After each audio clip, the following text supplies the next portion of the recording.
The weight starts in your hands, but it ends in your soul. 20 pounds of steel and wood that Private Wilson Watson had carried across an ocean, through training camps that turned boys into machines, through sleepless nights where he'd lie awake wondering if the gun he hated would be the thing that killed him. February 26, 1945, dawn doesn't break over Iwo Jima, it bleeds. The sky tears itself open in shades of red and amber, spilling light across black volcanic beaches that look like the world has already ended. Watson feels the cold metal of the Browning automatic rifle against his chest. And for a moment, just one fragile moment before everything changes, he thinks about his father's hands. Rough hands that taught him to hunt with patience, to respect every bullet, to never waste a shot. Those hands seem impossibly far away now, separated not just by an ocean, but by a gulf of understanding that no letter home could ever bridge. The other Marines don't carry what he carries. Their M1 Garans are clean, efficient, almost graceful in their simplicity. 8 rounds. Reload. 8 rounds. Reload. A rhythm you could learn. A weight you could manage. But Watson's burden is different.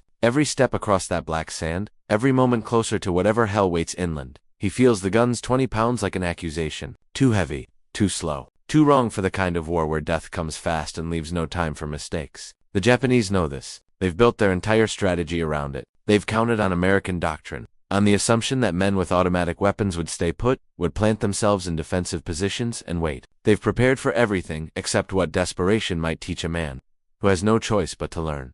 Watson's boots hit the sulfur-stained sand, and the smell fills his lungs like a premonition. This island smells like the end of things, like something burning that can never be put out. Around him, 4,000 Marines push forward into silence, and the silence is worse than any sound. It's the kind of quiet that makes you hear your own heartbeat, that makes you count your own breaths like you're already running out. 47 minutes. That's how long the illusion lasts. 47 minutes where the beach stays quiet, and some part of Watson's mind dares to hope that maybe the intelligence was wrong. Maybe the bombardment worked. Maybe they'll walk across this island and find nothing but empty caves and abandoned positions. Then the world erupts.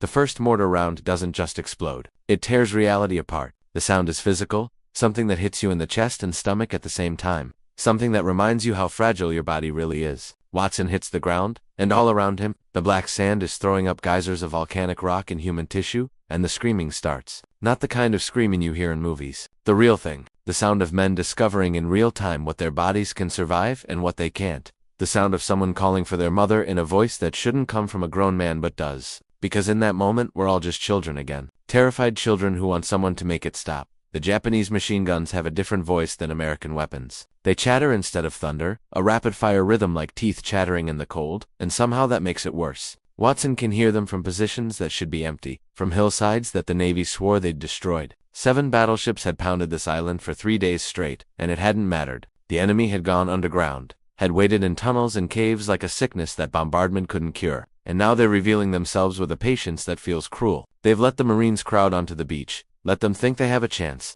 and now they're teaching them the truth about this island. Iwo Jima doesn't give chances, it takes them away. Sergeant McMahon is shouting something, his voice barely cutting through the chaos, and Watson follows because that's what you do. You follow the voice that sounds certain even when nothing is certain, even when every instinct is screaming at you to dig into the volcanic rock and never move again. The bar shifts awkwardly as Watson scrambles for cover, the weight that was always a burden now, threatening to pull him off balance, to slow him down just enough for a bullet to find him. Around him, Marines with lighter weapons are moving faster, diving behind rocks that offer protection for seconds before mortars find them. The Japanese have mapped every inch of this beach, have calculated every angle, and they're teaching the Americans a lesson in preparation, in patience, in the kind of warfare where the defender holds every advantage. Watson's first engagement lasts less than 30 seconds. But it changes something fundamental in how he understands the weapon he's been forced to carry. A Japanese machine gun position opens up from a cave mouth 60 yards ahead, and instinct takes over. He deploys the bipod, drops prone,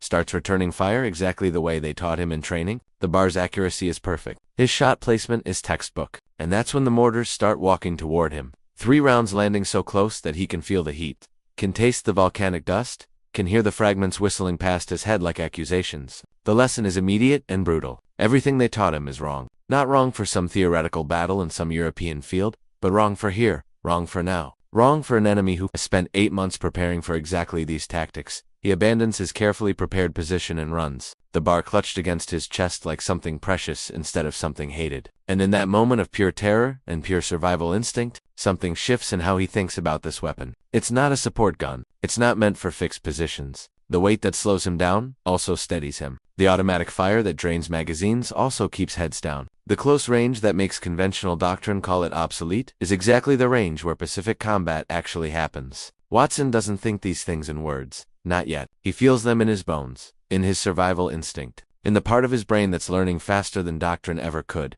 Private McMahon is 10 yards to Watson's left, firing his Garand with the precision that Marine training drills into every recruit. 8 rounds, reload. 8 rounds, reload. Perfect accuracy, perfect technique, and absolutely inadequate against an enemy who appears for 2 seconds, fires a burst, and disappears into tunnels that connect their positions like a nervous system. Watson watches McMahon expose himself again and again, firing at ghosts, and something crystallizes in his understanding. This isn't a war where marksmanship wins. This is a war where aggression wins, where speed wins, where the willingness to do something crazy and unexpected wins. The breakthrough comes not from training or orders or tactical brilliance, but from desperation mixed with instinct. The Japanese machine gun opens up again, and instead of seeking cover, instead of following doctrine, Watson moves toward it. 20 pounds of steel and wood that should slow him down becomes an anchor that steadies every shot. Automatic fire that should waste ammunition becomes a wall of lead that keeps the enemy's heads down. He's crossing 40 yards of open ground, and every part of his training is screaming that this is suicide.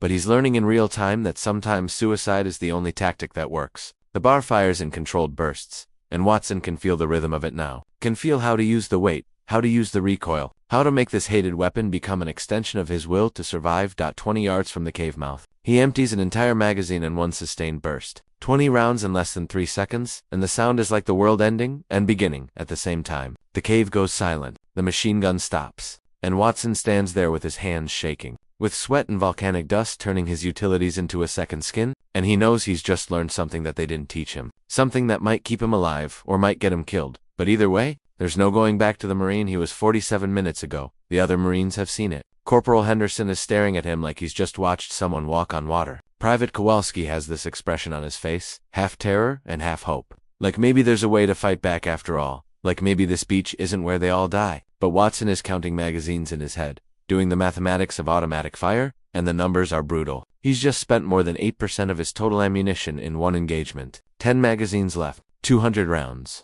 Maybe 10 more fights like that if he's lucky, if every burst counts, if he doesn't make mistakes. The bar has proven it can work, but it's also proven that working comes at a cost, measured in brass casings and dwindling ammunition that can't be replaced until they link up with supply units that might be hours or days away. The platoon moves forward, and the island seems to open up before them like a mouth. Hill 203 rises ahead, dark volcanic rock honeycombed with caves and positions that command every approach. Intelligence photos had shown it from the air, but, standing at the base of it, looking up at slopes that offer no cover, and 100 positions where death might be waiting, Watson feels something in his chest tighten. This is where the real battle starts. This is where the Japanese have been waiting, where they've prepared defenses that 3 days of naval bombardment couldn't touch. This is where Watson's 10 magazines will matter, or won't matter, where everything he's just learned about his weapon will be tested against an enemy who has every advantage except one. They don't know what one desperate Marine with the wrong gun and the right mindset can do, when there's no other choice. The mortar round that kills Corporal Henderson arrives at 11:47 the next morning without warning, without mercy, without any of the things that might make death seem fair. One moment Henderson is there, checking his ammunition, saying something about how they'll be off this rock by next week. The next moment, there's an explosion, and Henderson is gone. Not wounded, not dying, just gone, reduced to a memory and a stain on volcanic rock. 2 other Marines go down screaming, their wounds the kind that mean evacuation if evacuation is possible, and on this hilltop, nothing is possible except survival or death. The communication wire that connected them to battalion headquarters is severed cut by the same explosion that took Henderson. And in that instant, Watson's platoon of 32 Marines becomes an island on an island. They're isolated on terrain that the Japanese have already registered for destruction, surrounded by an enemy who knows every tunnel, every cave, every position that offers an advantage. The mortar barrage that follows scatters them like leaves. In a storm, each man seeking whatever shelter the volcanic rock can provide. And when the shelling finally stops, the silence is worse than the explosions. It's the silence of men realizing they're alone. Cut off, possibly forgotten, definitely abandoned to whatever comes next. Watson finds himself in a depression between rocks, alone, not by choice, but by circumstance, and through the air, he can see Japanese infantry moving through positions that should have been cleared. They're reoccupying bunkers, emerging from tunnels, moving with the confidence of soldiers who believe they've already won. Watson counts 7 distinct enemy positions within his field of view.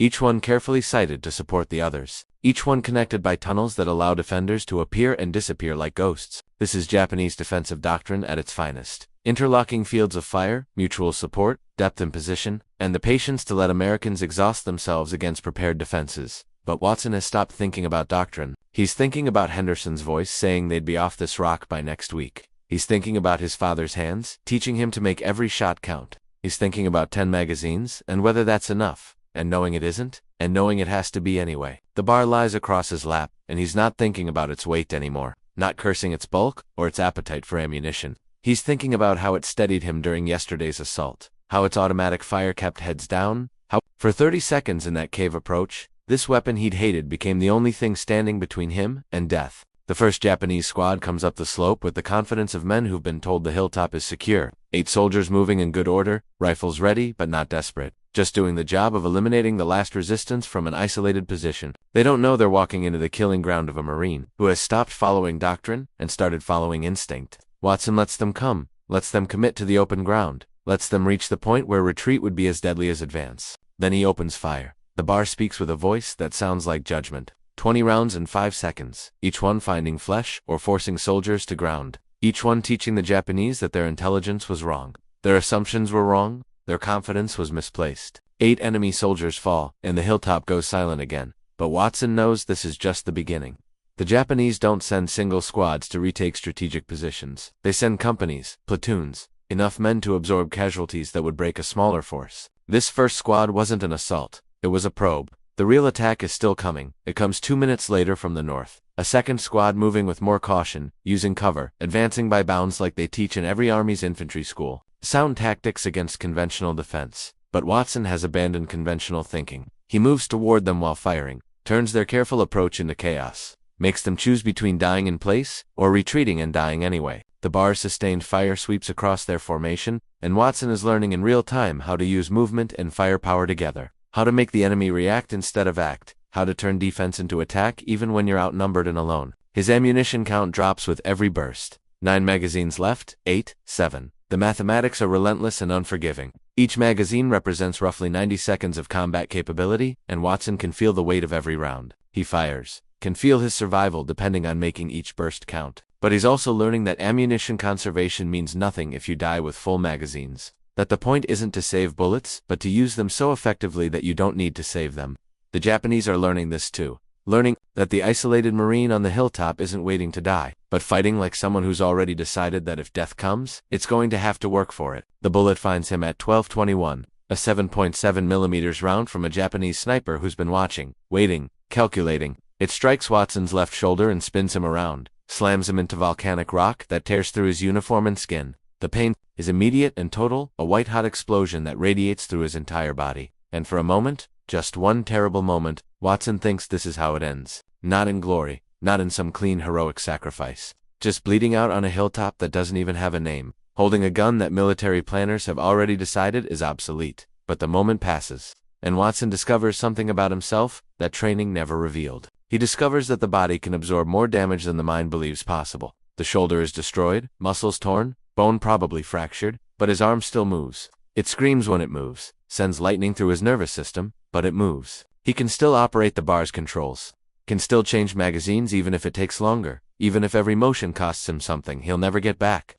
The weapon itself is undamaged, its robust construction living up to its reputation, and Watson realizes with a clarity that feels like madness that he's not done fighting. Not yet. Not while ammunition remains. Not while Japanese voices echo from positions down the slope, discussing how to finish off the wounded American who should already be dead. The sniper's bullet should have ended the engagement, should have given Watson permission to seek cover and wait for rescue or death, whichever comes first. Instead, it becomes fuel for something darker and more desperate. Watson's wound forces him to move more deliberately, to plan each position change, to make every burst count because reloading now takes 20 seconds instead of 8, 20. Seconds where he's vulnerable, where return fire could find him. The limitation becomes a teacher more effective than any instructor at Camp Pendleton. And Watson learns to fight wounded the way some men learn to fight drunk, by adapting, by compensating, by refusing to accept that damage equals defeat. Japanese infantry begin their coordinated assault at 12:30. 20 soldiers moving up the slope in disciplined bounds. Their tactics sound, their numbers overwhelming.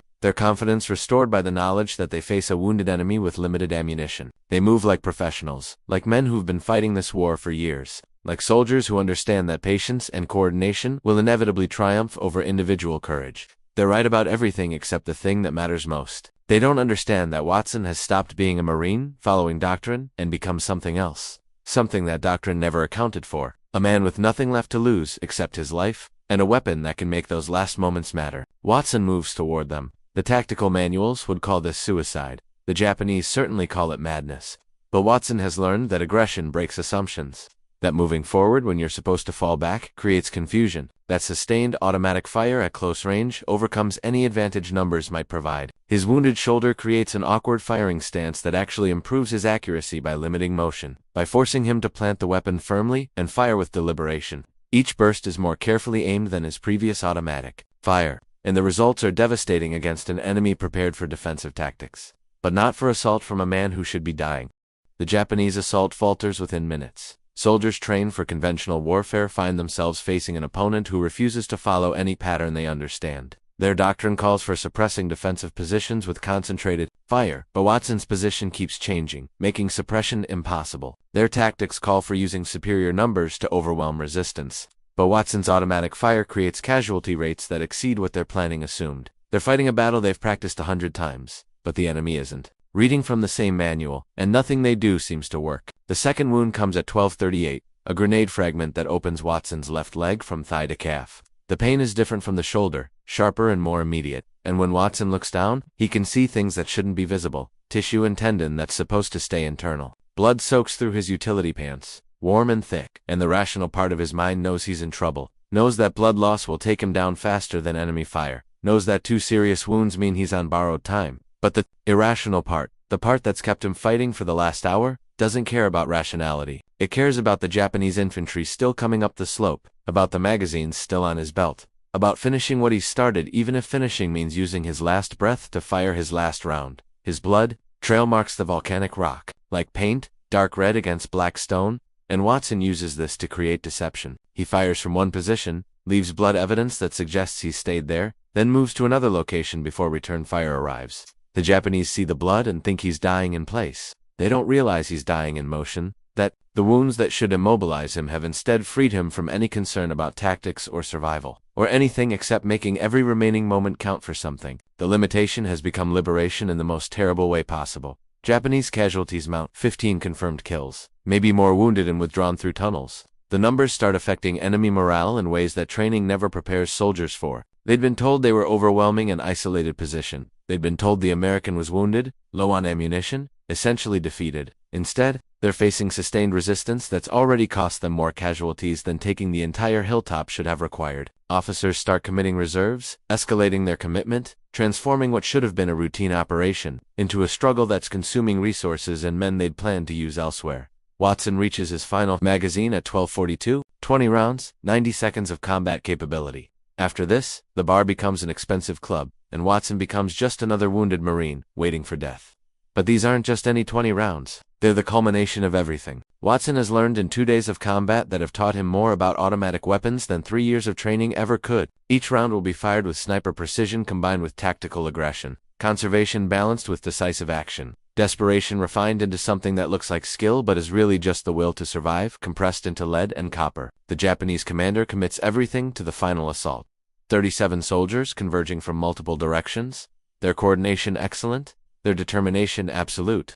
Under any conventional analysis, this should end Watson's resistance. One wounded man with 20 rounds against 37 trained infantry is mathematics that allows only one outcome. But Watson has stopped doing conventional mathematics. He's calculating in different terms now. How many seconds until they reach effective range? How many targets will expose themselves simultaneously? How many rounds per target will maximize casualties while conserving ammunition for the next wave? It's calculus performed under conditions of extreme stress and pain. And somehow, impossibly, Watson's damaged mind makes the calculations work. The final engagement lasts 3 minutes and 17 seconds. Watson moves between positions like someone possessed, firing controlled bursts that drop enemy soldiers with efficiency that looks promisingly supernatural, but is really just desperation, achieving perfect clarity. His wounded shoulder forces him to fire from awkward angles that create unpredictable trajectories. His bleeding leg prevents the kind of smooth movement that training emphasizes. forcing him into jerky shifts that make him harder to track and target. Every disadvantage becomes an advantage because Watson has stopped fighting the way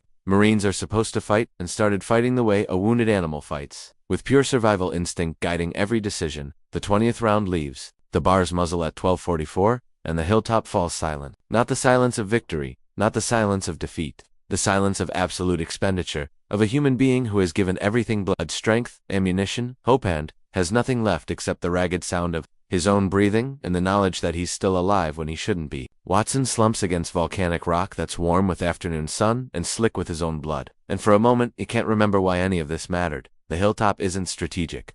It doesn't control any vital terrain. It's just a piece of volcanic rock that 60 Japanese soldiers died trying to take and 1 Marine died trying to hold. Except Watson hasn't died. Not yet. His body has other ideas about that. About the blood loss and the shattered shoulder and the leg wound that should have immobilized him an hour ago. But the stubborn part of him, the part that his father's hands shaped through hunting lessons in Alabama woods, that part refuses to accept death until death physically takes him. So he lies there, bleeding, the bar across his lap, empty magazines scattered around him like brass flower petals, and he waits. For rescue or death. For meaning or oblivion. For some sign that the last 3 hours weren't just random violence, but actually mattered for something beyond the moment. The stretcher bearers find him at 14:35, 3 hours after his final shot, and they approach with the caution of men who've seen too many wounded Marines die while help was just minutes away. Watson is conscious but barely, his mind floating, in and out of coherence, unable to distinguish between memory and present moment. One of the corpsmen says something about his wounds,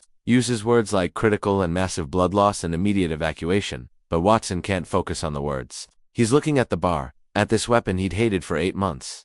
This too-heavy gun that military doctrine said was obsolete. This piece of machinery that kept him alive when training and doctrine and superior numbers said he should have died. The hospital ship offshore becomes Watson's world for the next 6 weeks. Surgery to repair his shoulder, a procedure performed under conditions that would horrify stateside surgeons. Treatment for his leg wound that involves cutting away damaged tissue and hoping infection doesn't set in. Blood transfusions from donors he'll never meet. Their blood mixing with his in ways that make him wonder if he's still himself or becoming some composite of everyone who's kept him alive.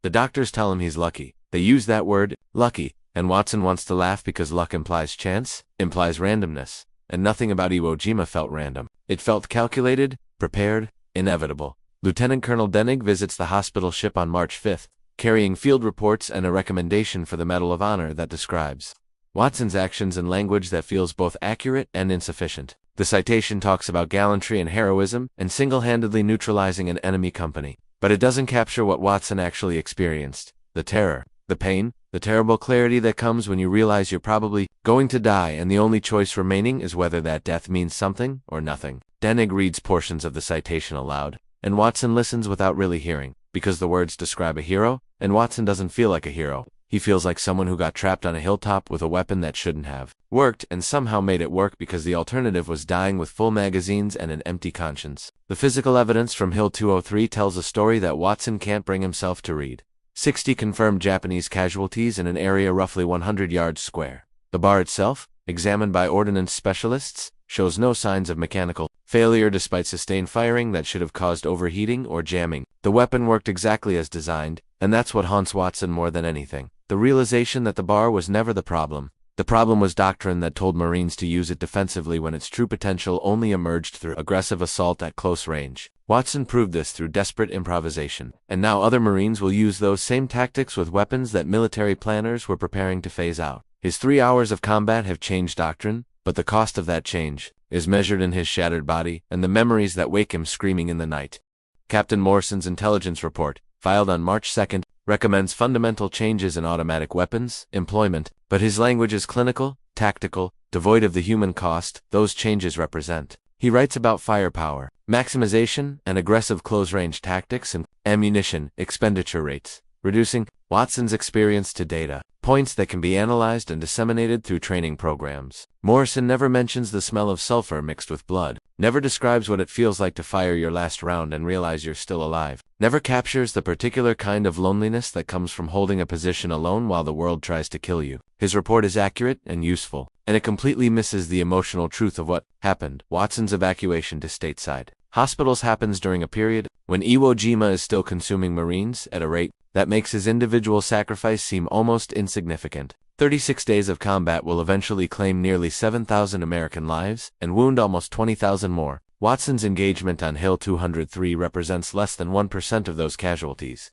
A footnote in a battle that will itself become a footnote in a war that's already moved on to Okinawa and beyond. But for Watson, his 3 hours aren't a footnote. They're the central text of his life, the moment that divides everything into before and after. The experience that no amount of time or distance will ever fully allow him to leave behind. The Browning automatic rifle undergoes its own transformation in the final year of the Pacific. War training programs begin teaching the aggressive, close assault tactics that Watson developed through desperation. Ammunition allocations for automatic weapons increased to reflect the reality that sustained fire capability matters more than conservation in close-range combat. The weapon that military planners had dismissed as too heavy and too limited finds new life in the hands of Marines who understand that sometimes the most criticized equipment becomes the most valuable when circumstances match capabilities. But by the time these changes take effect, by the time Watson's tactical innovations become standard doctrine, it's too late. The bar is already being phased out in favor of lighter weapons that reflect peacetime assumptions about how infantry combat should be conducted. The final irony of Watson's story isn't lost on him. During the long nights aboard the hospital ship,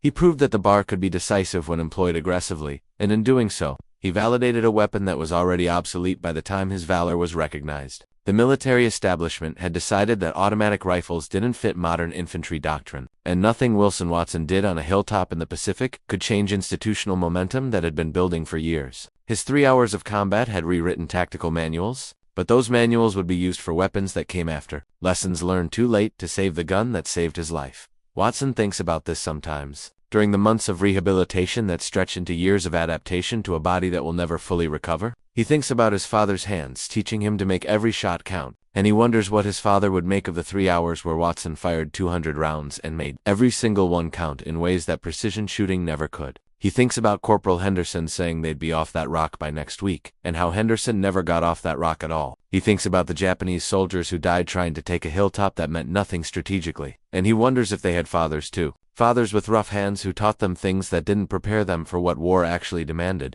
The weight of the bar stays with Watson long after his hands stop holding it. 20 pounds of steel and wood that forced him to move differently, think differently, fight differently than any training had prepared him for. In dreams, he still feels it against his chest, still hears its voice, speaking in sustained bursts, still counts magazines, and measures his life in 20-round increments. The weapon becomes a metaphor for everything the war taught him. That the things you think will kill you might save you, that the burdens you hate carrying might become the only things keeping you alive, that sometimes survival requires embracing the weight instead of fighting it. Years later, when historians ask Watson about his Medal of Honor citation, about the technical details of his engagement, about the tactical innovations that changed doctrine, he struggles to find words that capture the emotional truth beneath the military facts. How do you explain that heroism feels like terror? That tactical brilliance looks like desperation when you're living it? That the moment of your greatest courage is also the moment of your greatest fear, and you can't separate the two because they're woven together so tightly that pulling one thread unravels everything. The historians write their accounts using Watson's testimony, but they don't capture the thing he most wants them to understand.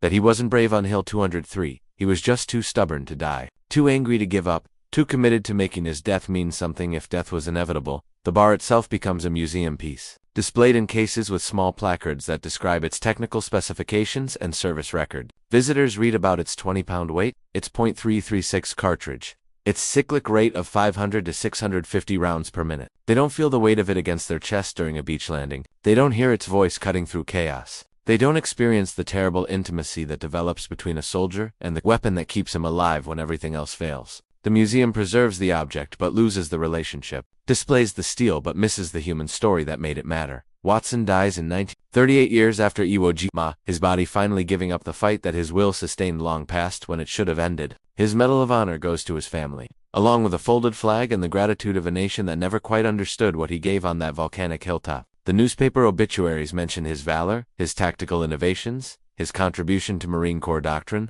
They don't mention the nightmares that woke him sweating for 4 decades. They don't mention how he never could stomach the sound of fireworks after the war. They don't mention how he sometimes held his children with a desperation that scared them because they couldn't understand he was remembering other young men who never got to hold children at all. The story of Wilson Watson and his too-heavy gun becomes part of military history, studied in war colleges and infantry schools, analyzed for tactical lessons and doctrinal insights. But the real story, the one that matters most, isn't about tactics or doctrine. It's about a young man from Alabama who found himself alone on a hilltop with a weapon he'd been taught to hate, and who learned in 3 hours of desperate combat that sometimes the things we carry become part of who we are, that weight and burden can transform into purpose and salvation, that the gun we curse might be the only thing standing between us and oblivion. That's the story that doesn't make it into the history books, but it's the one that Watson carries with him every day for the rest of his life. The weight that never leaves even after his hands have long forgotten the feel of steel and wood.